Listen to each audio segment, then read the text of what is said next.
전능하사 천지를 만드신 하나님 아버지를 내가 믿사오며 그 외아들 우리 주 예수 그리스도를 믿사오니 이는 성령으로 잉태하사 동정녀 마리아에게 나시고 본디오 빌라도에게 고난을 받으사 십자가에 못 박혀 죽으시고 장사한 지 사흘 만에 죽은 자 가운데서 다시 살아나시며 하늘에 오르사 전능하신 하나님 우편에 앉아 계시다가 저리로서 산자와 죽은 자를 심판하러 오시리라. 성령을 믿사오며 거룩한 공회와 성도가 서로 교통하는 것과 죄를 사하여 주시는 것과 몸이 다시 사는 것과 영원히 사는 것을 믿사옵나이다. 아멘. 찬송가 338장입니다. 찬송가 338장입니다. 내 주를 가까이 하게 함은 십자가 진 같은 고생이나 내 인생 소원은 늘 찬송하면서 주께 더 나아가기 원합니다. 내 고생하는 것 옛 야곱이 돌베개 베고자 갔습니다. 금에도 소원이 늘 찬송하면서 주께 더 나아가기 원합니다. 천성에 가는 길 험하여도 생명길 대나니 은혜로다. 천사를 부르니 늘 찬송하면서 주께 더 나아가기 원합니다. 야곱이 잠 깨어 일어나는 돌단을 쌓은 것 본받아서 숨질 때 되도록 늘 찬송하면서 주께 더 나아가기 원합니다. 아멘. 이 시간 우리에게 주시는 하나님의 말씀 시편 102편입니다. 시편 102편 1절로부터 28절까지의 말씀 시편 102편 우리 함께 읽도록 하시겠습니다. 여호와여 내 기도를 들으시고 나의 부르짖음을 주께 상달하게 하소서. 나의 괴로운 날에 주의 얼굴을 내게서 숨기지 마소서. 주의 길을 내게 기울이사 내가 부르짖는 날에 속히 내게 응답하소서. 내 날이 연기같이 소멸하며 내 뼈가 숯같이 탔음이니이다. 내가 음식 먹기도 잊었으므로 내 마음이 풀같이 시들고 말라버렸사오며 나의 탄식 소리로 말미암아 나의 살이 뼈에 붙었나이다. 나는 광야의 올빼미 같고 황폐한 곳에 부엉이같이 되었사오며 내가 밤을 새우니 지붕 위에 외로운 참새 같으니라. 내 원수들이 종일 나를 비방하며 내게 대항하며 미칠 듯이 날뛰는 자들이 나를 가리켜 맹세하나이다.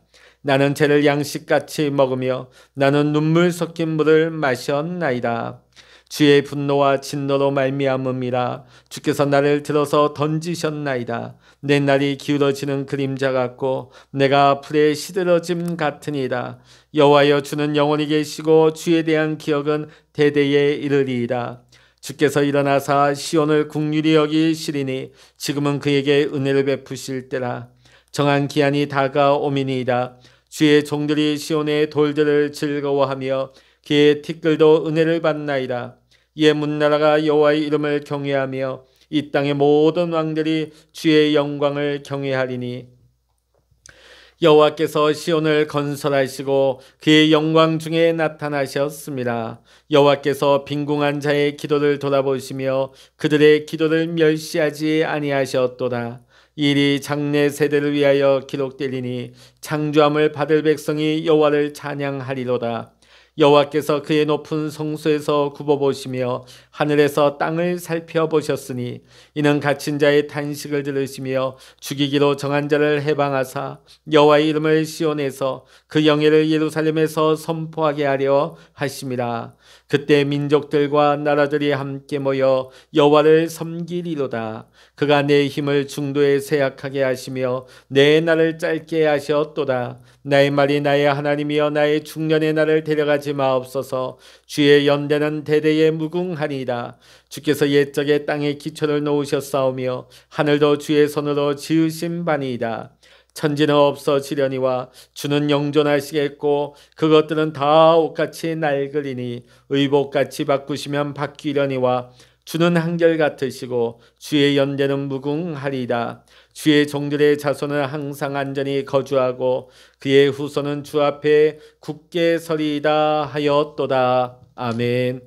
할렐루야. 오늘도 함께 기도하시는 우리 모든 사랑하는 믿음의 성도님들에게 하나님의 크신 은혜와 평강과 하나님의 응답의 축복이 함께 하시기를 이 시간 주의 이름으로 간절히 축원합니다.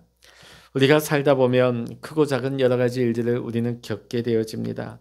누구나 이런 일들이 있지요. 그러나 우리가 개인적으로 겪는 그런 정도의 고난도 있겠지만 민족이나 나라의 큰 환란, 세계적인 풍파를 우리가 맞이하는 그런 재난도 있습니다.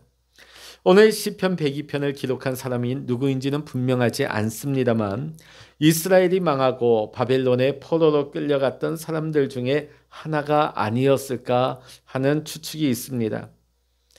오늘 그렇다고 한다면 이 시편 기자가 겪은 그 고통은 보통 고난이 아니었을 것입니다.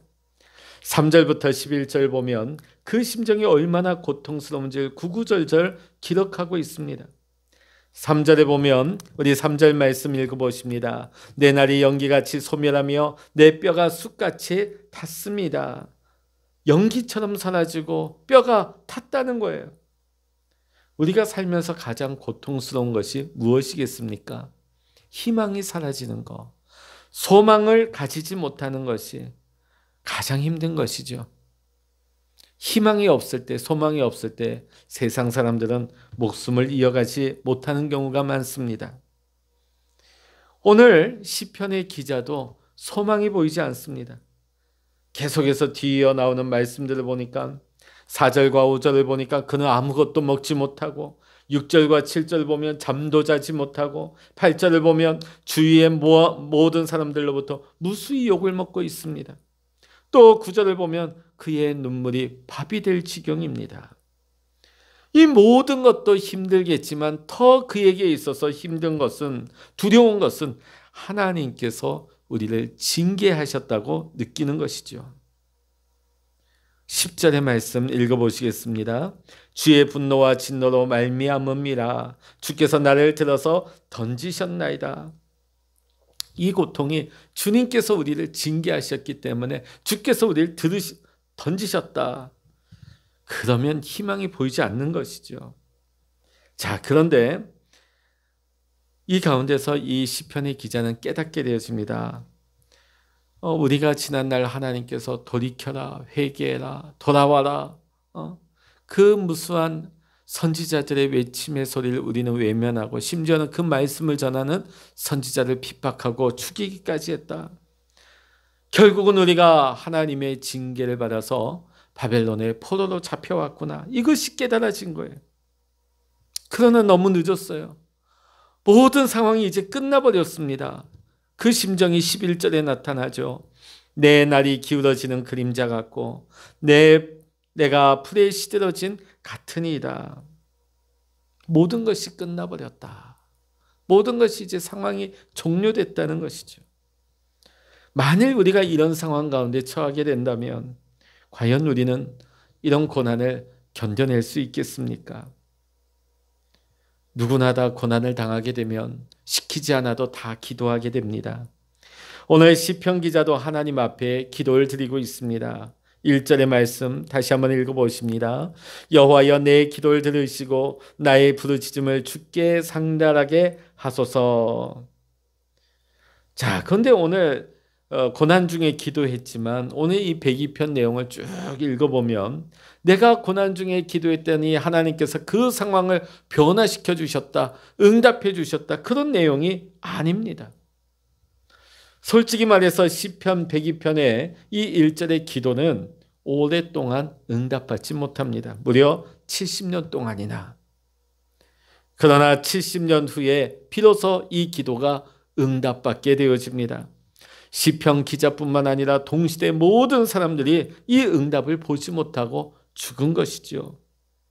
그러므로 우리가 환난이 닥쳤을 때 우리는 기도해야 하지만 무작정 살려주세요, 도와주세요, 이런 기도만 해서는 안 됩니다. 그런 기도는 결코 오래가지가 못하는 것입니다. 기도할수록 좌절이 커져요. 그러다 보면 나중에는 불신자보다 더 못한 상태. 기도해도 별 수 없네. 기도해도 소용없어. 지금 우리가 코로나 2년 가까이 이런 상황이 되고 있는 가운데 벌써 이런 성도님들이 있으실 거예요. 처음에는 하나님 빨리 이 상황을 끝내달라고, 하나님 우리를 변화시켜 주시고 우리를 새롭게 해달라고. 그런데 1년이 지나가요. 벌써 2년째가 되는데, 2년이 이제 다 돼가는데 점점 상황이 나아질 기미가 보이지 않습니다.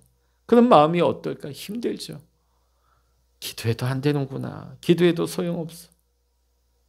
자, 그런데 오늘 시편 102편의 기도를 보면 특별한 것이 있습니다. 오늘 시편 기자가 갈망하는 것은 단순히 포로 생활을 끝내달라는 그런 내용이 아닙니다. 고난을 사라지게 해달라 그런 내용이 아니에요. 그가 갈망하고 있는 것은 바로 주님의 얼굴이었다는 것입니다.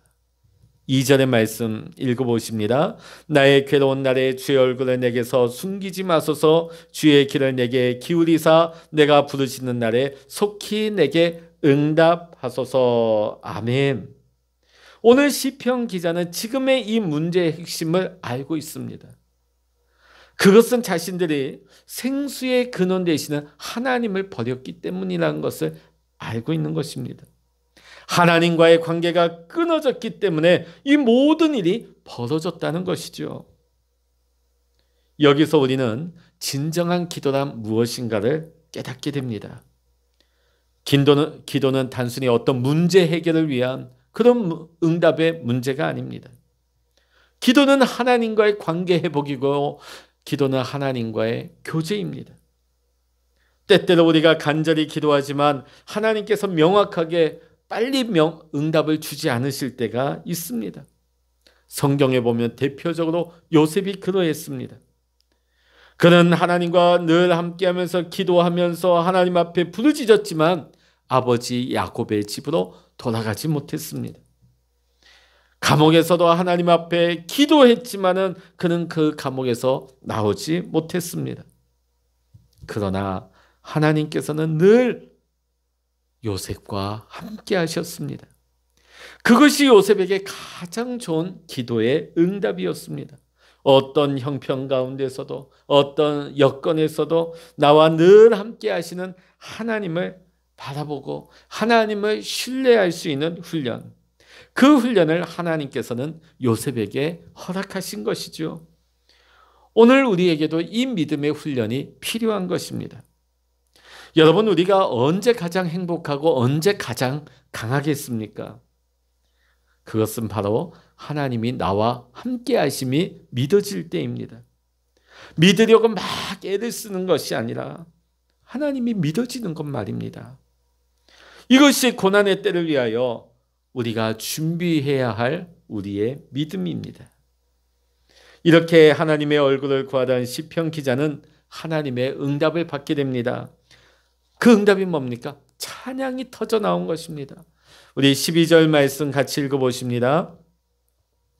여호와여 주는 영원히 계시고 주에 대한 기억은 대대에 이르리이다. 아멘. 하나님 바라보는 눈이 열립니다. 그러다 보니까 여전히 상황은 어렵고 극한 어려운 가운데 있으면서도 다 찬양이 터져 나오게 됩니다. 뿐만 아니라 담대하게 선포도 하고 있어요. 우리 13절 읽어보십니다. 주께서 일어나사 시온을 국리로 여기시리니 지금은 그에게 은혜를 베푸실 때라. 정한 기한이 다가오미니이다. 아멘. 마치 이제 모든 포도 생활이 끝나고 이 시편 기자가 예루살렘에 돌아가서 이 시편의 찬양을 드리고 있는가 하는 그런 착각이 들 정도로 찬양을 하고 선포를 하고 있습니다. 현실은 여전히 어렵습니다. 캄캄합니다. 그러나 그 마음에 이미 응답이 주어졌습니다. 그러다 보니까 그는 이렇게 고백합니다. 7절입니다. 여호와께서 빈궁한 자의 기도를 돌아보시며 그들의 기도를 멸시하지 아니하셨도다. 현실은 변하지 않았지만 이미 마음에 응답이 임했어요. 찬양의 문이 열렸습니다. 우리가 어떤 기도를 드리냐 하는 것이 이와 같이 중요합니다. 그냥 살려주세요. 도와주세요. 눈앞에 문제만 메어서 우리가 기도하다 보면 좌절이 더 큽니다.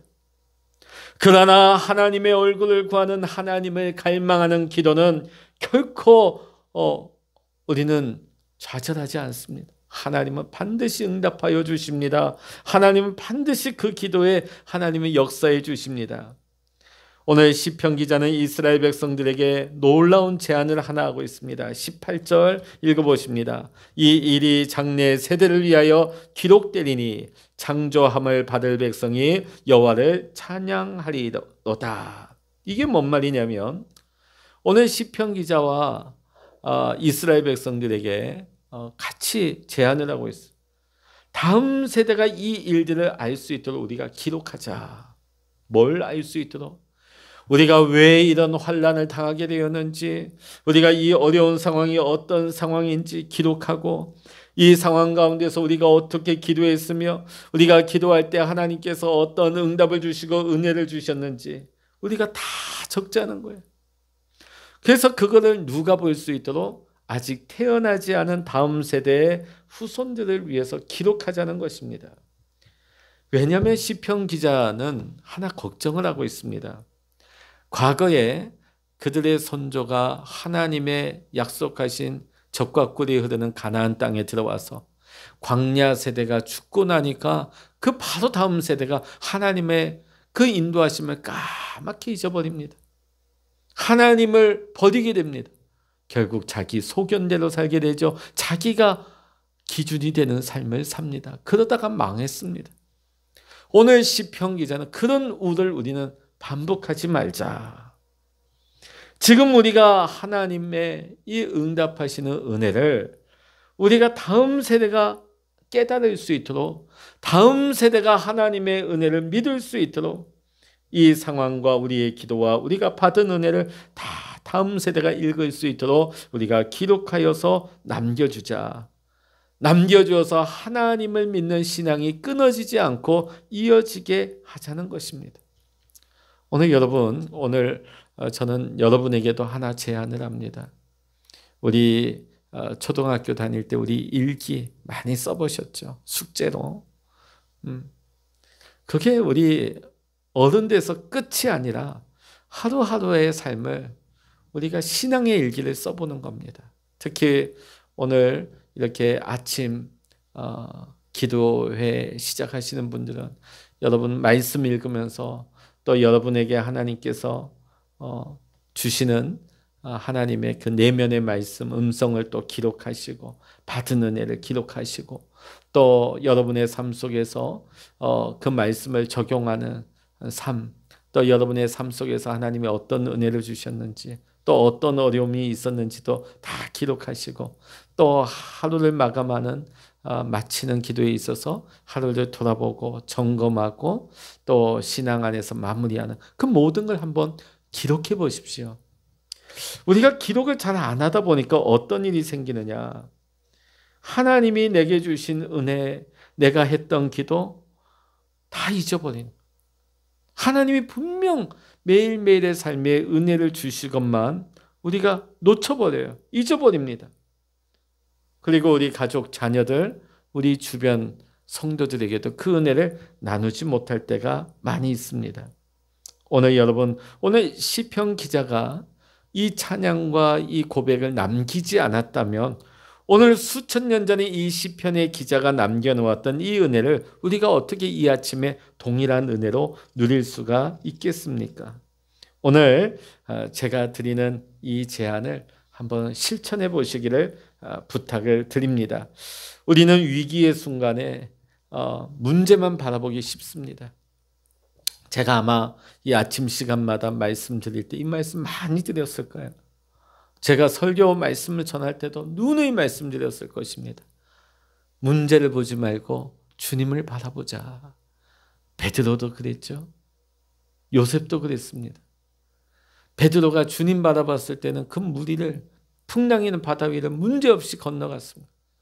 그러나 주님을 놓쳐버리고 그 바다를 보는 순간에, 그 상황을 보는 순간에 그 물속에 빠져들고 말았습니다. 오늘 우리가 경험하고 있는 이 위기의 순간에 우리는 더욱 주님을 바라보아야 할 것입니다. 하나님의 은혜가 아무리 크다 할지라도 우리가 현실만 보게 되면 다시금 좌절하고 낙심하게 되는 것입니다. 오늘 시편 기자도 마찬가지예요. 그 앞에 보면 하나님 체험을 하고 찬양이 터져 나오고 하나님의 영광을 보면서 막 우리 이제 이 은혜를 전하자, 기록하자 하지만 잠시 휘청이는 순간도 나옵니다. 23절, 24절에 보면 우리 한번 읽어보실까요? 23절, 24절. 그가 내 힘을 중도에 쇠약하게 하시며 내 날을 짧게 하셨도다. 나의 말이 나의 하나님이여 나의 중년에 나를 데려가지 마옵소서. 주의 연대는 대대에 무궁하니이다. 바로 직전에 은혜를 받았으면서 하나님을 체험하고 하나님 나라까지 보았습니다. 그런데 지금 뭐라고 휘청이고 있습니다. 나는 지금 늙어가고 있습니다. 나는 지금 죽어가고 있습니다. 현실은 점점 어두워지고 비참해지고 있습니다. 사랑하는 성도 여러분, 혹시 우리가 이렇게 하고 있지는 않습니까? 이런 낙심을 하고 있지는 않습니까? 하나님 은혜 주셔서 은혜 받고 있지만 현실에 무너지고 육신에 무너지고 자신을 바라보면서 비관하고 있지는 않습니까? 그런데 오늘 시편 기자도 보니까 이런 휘청일 때가 있어요. 약할 때가 있었습니다. 이때 우리는 뭐라고 고백하게 되나? 나만 그런 게 아니었구나. 여러분 위로받으시기 바랍니다. 자, 그런데 오늘 우리가 더 본받아야 될 것은 순간 휘청하던 이 시편 기자가 다시금 일어납니다. 다시금 믿음을 회복합니다. 그리고 한결같은 하나님을 다시금 바라보기 시작합니다. 그리고 오늘 놀라운 고백으로 오늘 시편을 마무리하고 있죠. 28절 읽어보십니다. 주의 종들의 자손은 항상 안전히 거주하고 그의 후손은 주 앞에 굳게 서리이다 하였도다. 아멘. 자, 오늘 저는 또 한 가지 제안을 드립니다. 아까 받은 은혜, 매일의 삶 속에서 우리가 신앙의 일기를 기록해보자. 자, 그런데 오늘 102편의 28절을 보니까 자기 당대의 문제와 상황만을 놓고 기도하고 있는 것이 아니라 태어나지 않은 다음 세대 그의 후손들을 위해서 기도하고 있다는 것입니다. 여러분은 지금 다음 세대를 위해서 기도하고 계십니까? 단순히 지금 내 손자, 내 손녀가 아니라 우리 다음 세대, 아직 이 세상에 나오지 않은 우리의 후세대를 위해서 여러분 기도하고 있습니까?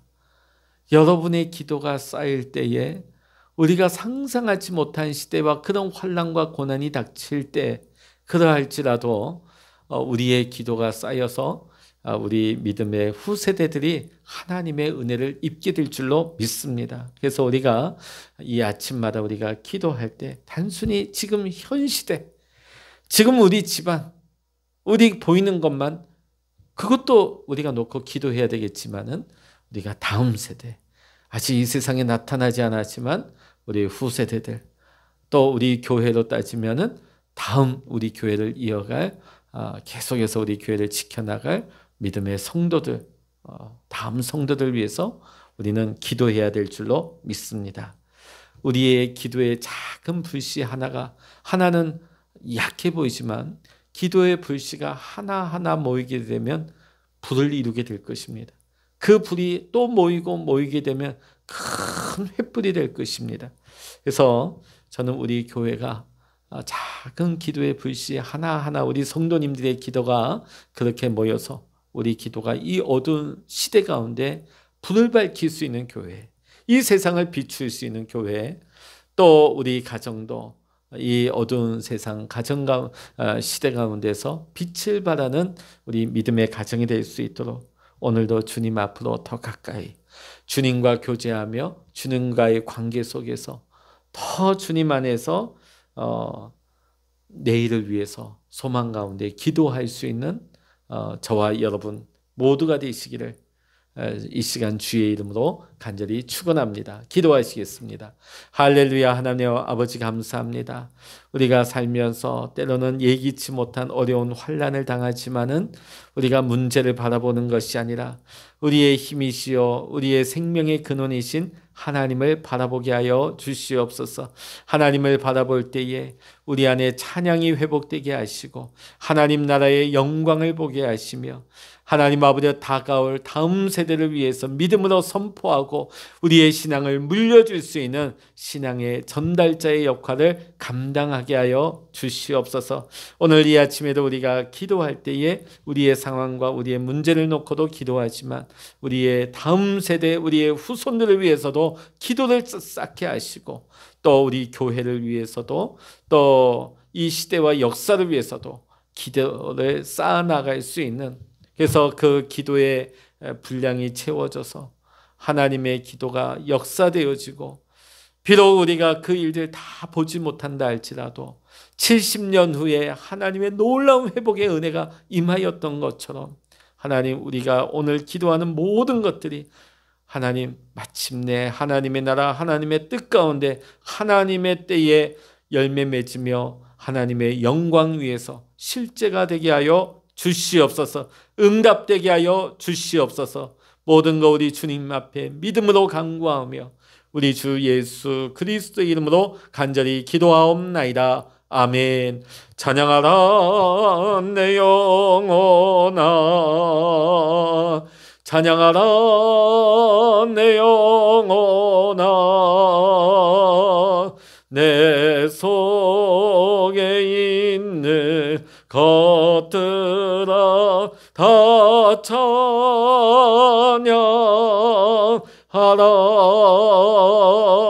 기도하라 내 영혼아, 기도하라 내 영혼아, 내 속에 있는 것들아 다 기도하라. 주의 일창을 합심하여 기도하십니다. 주여